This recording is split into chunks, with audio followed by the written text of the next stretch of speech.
Okay. Uyu ni wa undi nanone.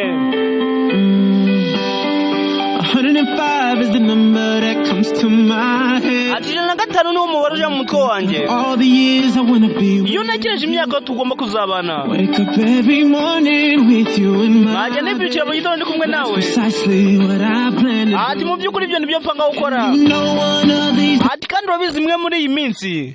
When I get ati nabuka mbonye urufaranga. you everything and show you all the fine. Ati nzakugurira buri kimwe cyose nkwereka ibirenze mu buzima.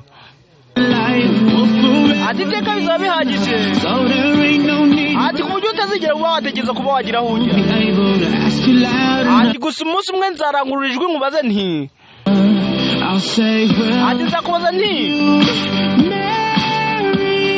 Ati se wazamfumu wazankingirwa. Ati se wazambera umugore. Ati nzakubwira ati will you marry me? Sirimba. Okay. Bibutse Univict on the mic. How many girls in the world can make me feel like this? Ati ubundi muri iyi si nta bakobwa bangaye batuma niyumvira ntya. Baby, I don't never plan. Ati njye mu by'ukuri sinigeze nshaka n'umubare wabo. The more I look, the more. Ati buri uko nkwitegereza niko mbona impamvu. Uru rukundo rw'ubuzima bwanjye. Ati kandi urabizi umwe muri iyi minsi. Ati namukafashe urufaranga. Ati nzakugurira buri kimwe cyose kukwereka ibintu birenze mu buzima. Ati teka bijaba bihagije. Ati ku buryo utazigera uba watekereza kwahukana.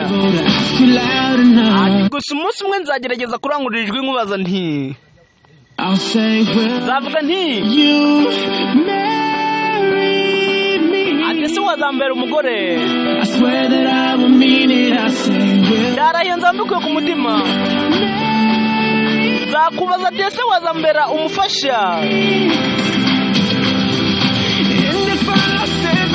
Ati kandi iyo nabura buri kimwe cyose cyo mfite.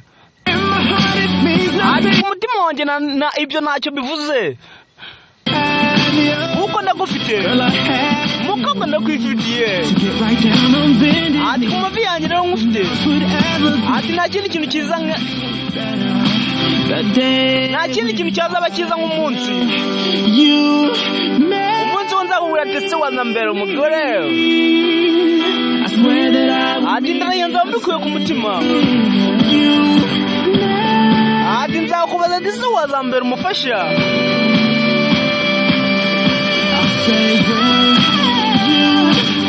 Bibutsa mutibagiwe gukora subscribe kuko ni mu buryo bwonyine nabasha kubafashamo. Okay.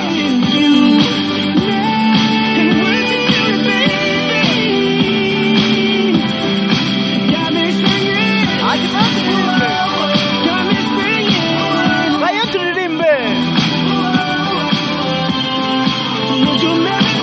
Ati se ubundi wazambera umufasha.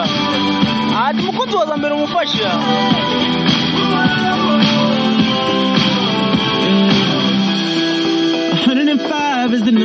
Ati 105 ni umubare uza mu mutwe wanjye. Iyo nakineje imyaka yo nazabana nawe.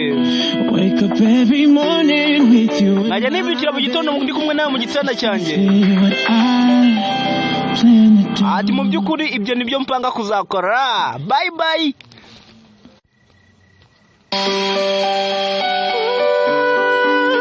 Okay. Uyu ni wa undi nanone.